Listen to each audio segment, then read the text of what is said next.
Setelah ramai di berbagai media, dana hibah Kemah Pemuda Islam Kementerian Pemuda dan Olahraga Republik Indonesia kembali menjadi sorotan publik. Dengan adanya peristiwa Komisi Pemberantasan Korupsi melakukan OTT terhadap sejumlah pejabat Kemenpora dalam kasus hibah dana Komite Olahraga Nasional Indonesia.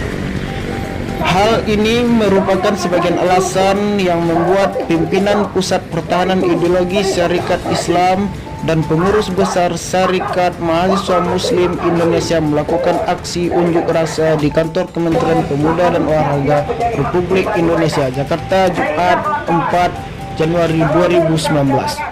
Oleh karena itu, mahasiswa yang tergabung di dalam organisasi kemasyarakatan pemuda serumpun Syarikat Islam mengecam dan meminta institusi Kementerian Pemuda dan Olahraga melakukan pembinaan sistem, mendesak pemerintah khusus KPK, BPK, dan PPATK untuk membersihkan mafia anggaran di Kemenpora, mendesak Badan Pemeriksa Keuangan Republik Indonesia, mendesak PPATK dan KPK untuk melakukan pemeriksaan rekening. Fikri Haldi, Indonesia Newspaper melaporkan.